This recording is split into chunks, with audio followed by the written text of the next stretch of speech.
I wasn't on speaking terms with one of my brothers, and for good reason.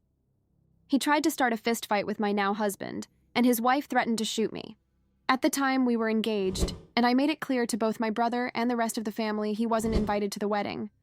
However, my mother took it upon herself to reach out and say she'd talked with him, and he and his wife promised to behave. I reminded her he was absolutely not invited. She had no right to do that, and she needed to call him back and make that known. Her response? But he's your brother, and think of the family. To make matters worse, we were receiving a lot of pressure to pay for an open bar, even though we don't even drink ourselves, and to pay for a bigger venue even though we wanted a small and intimate wedding. Where was this pressure coming from? My alcoholic mother, who wanted to invite a bunch of relatives I'd never met and take advantage of an open bar. So one Monday evening, a couple months before the wedding, I asked my now husband, "Want to get married tomorrow?" And we did. We eloped with just us and a couple of friends. We saved thousands of dollars, didn't have to deal with all the drama, and had our small, intimate wedding that we wanted. My mother lost her mind, posted all over Facebook seeking pity about not being at her daughter's wedding. Funny how she didn't mention any of the details in her post and made it all about her. Let me tell you the whole story. To understand this story, you need to understand my family dynamics, because they're complicated. I'm the middle child of 3. I have an older brother and a younger brother. Let's call the younger one Jake. Jake is the problem. Jake and I were never close growing up. He was always the golden child, could do no wrong in my parents' eyes. I was the responsible one, the one who got good grades, went to college, got a stable job. Jake barely finished high school, bounced between jobs, and had a history of anger issues. Despite all that, my parents babied him, made excuses for him, enabled his behavior. It was exhausting. When I started dating my now husband, let's call him Mark, Jake immediately didn't like him. I don't know if it was jealousy or what, but Jake was hostile from day one. Made comments about Mark not being good enough, said I was making a mistake, just generally negative about everything. Things came to a head about 2 years into our relationship. We were at a family barbecue at my parents' house. Jake had been drinking, which always made him more aggressive. He started making comments about Mark, personal attacks, calling him names. Mark stayed calm, tried to defuse it, but Jake kept pushing. Finally, Jake stood up and tried to start a physical fight. Literally got in Mark's face, chest bumping him, trying to provoke him. Mark walked away. Didn't engage, just left the barbecue with me. I thought that would be the end of it. But a few days later, Jake's wife, let's call her Sarah, sent me a text message. And I'm not exaggerating when I say she threatened to shoot me. Her exact words were, "If you and Mark ever disrespect Jake again, I'll make you regret it. I'm not afraid to use my gun." I saved the text, showed it to my parents. You know what they said? She was probably just upset. She didn't mean it literally. That was it for me. I told Jake and Sarah they were out of my life. No more family events together. No contact. Done. My parents weren't happy about it, but I stood firm. And for about a year it worked. We kept our distance. Then Mark and I got engaged. Mark proposed in the fall, and we immediately started planning a wedding for the following summer. We wanted something small and intimate. Maybe 30 to 40 people. Close friends, immediate family, that's it. We weren't big drinkers, so we planned to have wine and beer available, but no full open bar. We found a beautiful small venue, a garden setting, very affordable. The whole wedding was budgeted at around $8,000, which we could afford ourselves. We were excited. It was exactly what we wanted. Then I made the mistake of telling my mother our plans. She immediately started pushing back. She said 30 people wasn't enough. She had relatives who would be offended if they weren't invited. Second cousins I'd met maybe once. Family friends I didn't know. She rattled off names I didn't even recognize. I said, "Mom, we want a small wedding. Just people we're close to." She said, "But family is important. You can't exclude people." Then she started pushing about the open bar. She said it was embarrassing to not have a full bar at a wedding. That people would judge us. That it wasn't proper. I reminded her that Mark and I don't drink, and we didn't want to pay for a full bar when most of our friends don't drink heavily either. She said, "Well, I'll pay for it then." But she didn't offer to actually pay. She just wanted us to pay and pretend it was her idea. Then came the big one. She said, "Of course Jake and Sarah will be there, right?" I said, "No, absolutely not." Jake tried to fight Mark. Sarah threatened to shoot me. "They're not invited," she said. "That was a long time ago. You need to let it go. He's your brother." I said, "It was a year ago, and I'm not letting it go." "They're not coming," she said. "Well, I already talked to Jake and told him you'd reconsider." I was furious. "You had no right to do that. Call him back right now and tell him he's not invited." She refused. She said I was being dramatic and that family comes first. That conversation happened 3 months before the wedding. And from that point on, wedding planning became a nightmare. Over the next few weeks, my mother called me almost every day about the wedding. She'd send me messages saying, "I found a bigger venue. It only costs $12,000. We didn't want a bigger venue. I made a list of people to invite. It's 85 people. We didn't want 85 people. I talked to a bartender who can do a full open bar for $2,000. We didn't want an open bar. Every conversation turned into an argument. She wasn't listening to what Mark and I wanted. She was planning her dream wedding, not ours. Then she started going behind my back. She called the venue we'd booked and tried to get information about upgrading to their larger space. She contacted the caterer and tried to change our menu. She even called Mark's parents to coordinate on invitations without telling us. It was a complete invasion of our planning. The worst part was the emotional manipulation. She'd say things like, "I've dreamed about your wedding since you were born. Don't take this away from me." Or, "If you don't invite Jake, I might not come either. You'll regret not having your whole family there." Or, "People will talk about how small and cheap your wedding is. I'm trying to save you from embarrassment." It was exhausting. Every phone call left me stressed and upset. Mark was getting frustrated too. This was supposed to be a happy time, and instead it was constant conflict. About 6 weeks before the wedding, my mother called with her final ultimatum. She said she'd talk to Jake again, and he and Sarah promised they'd behave. They wanted to come to the wedding, and she'd already told them they could. I said, "Mom, for the last time, they're not invited. If you've told them otherwise, that's your mistake. Call them back and fix it." She said, "I'm not doing that. They're your family. Either they're invited or I'm not coming." I said, "That's your choice to make." She hung up on me. For the next week, I didn't hear from her. No calls, no texts. Then other family members started reaching out. Aunts and uncles saying I was tearing the family apart. Cousins asking why I was being so stubborn. My father called and said I should just let Jake come to keep the peace. Everyone was taking her side.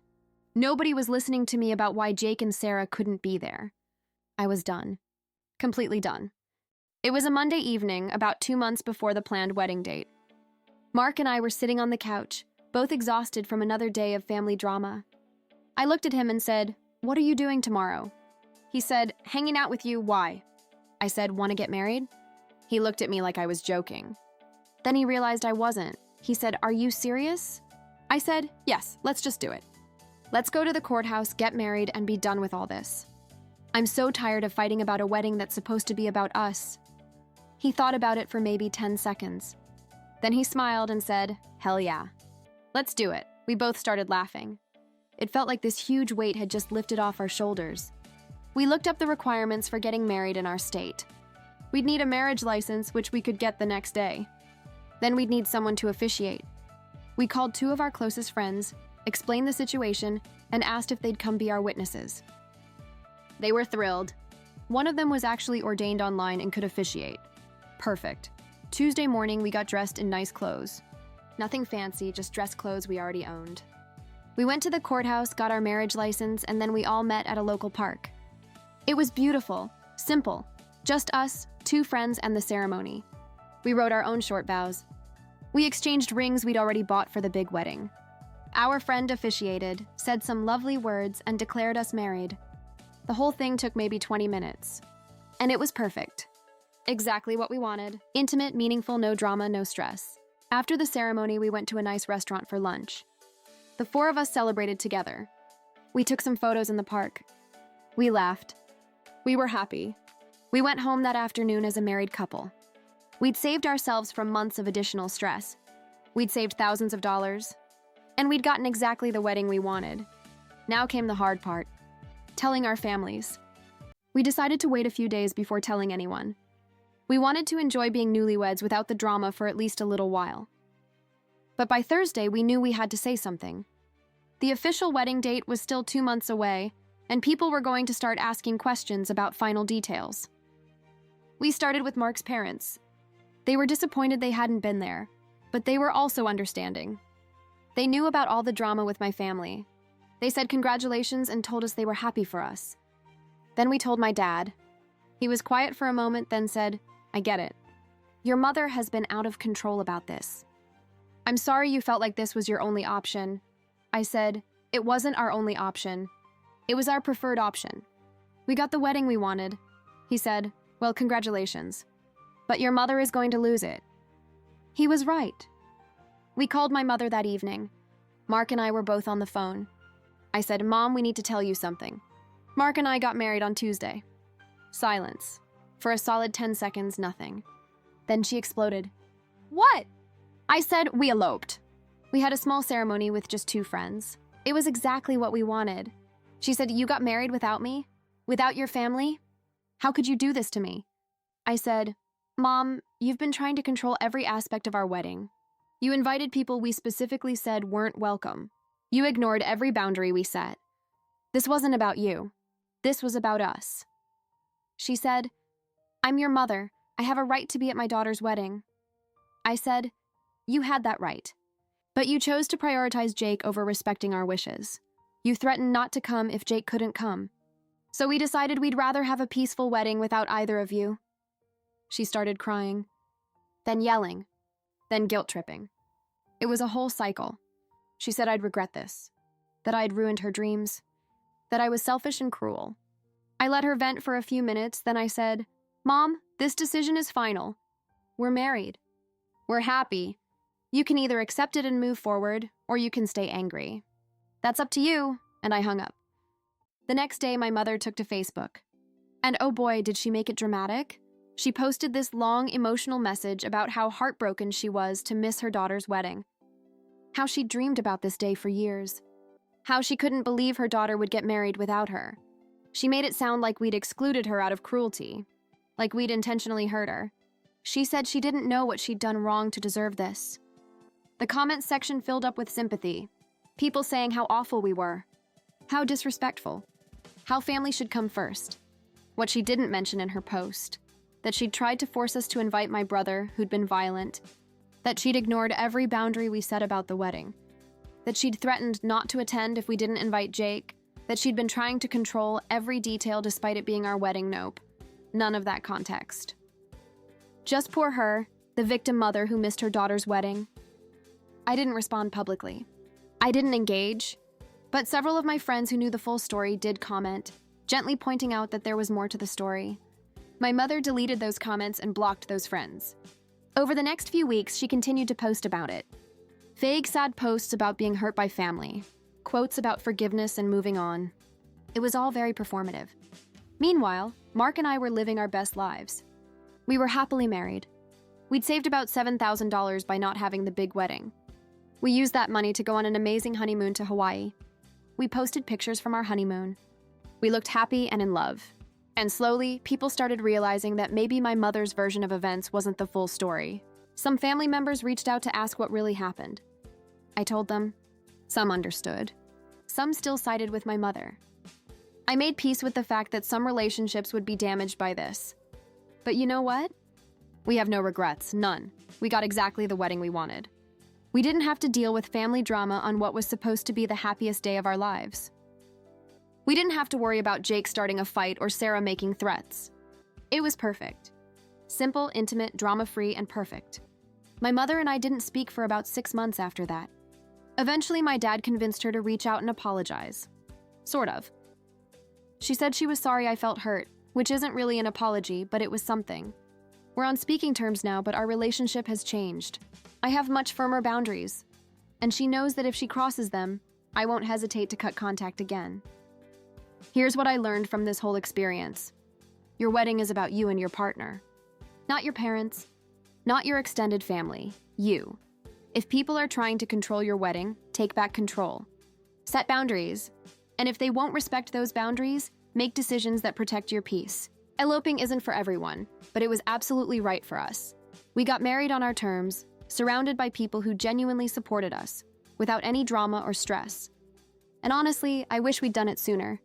To anyone dealing with family pressure about their wedding, remember this. It's your day. You get to decide who's there, what it looks like, and how much you spend. Don't let anyone guilt you into doing something you don't want. And if your family is being toxic about it, elope. Trust me, it's worth it. Thanks for listening to my story. And to all the future brides and grooms out there dealing with difficult family members, you have my full support. Do what's right for you, not what makes everyone else happy.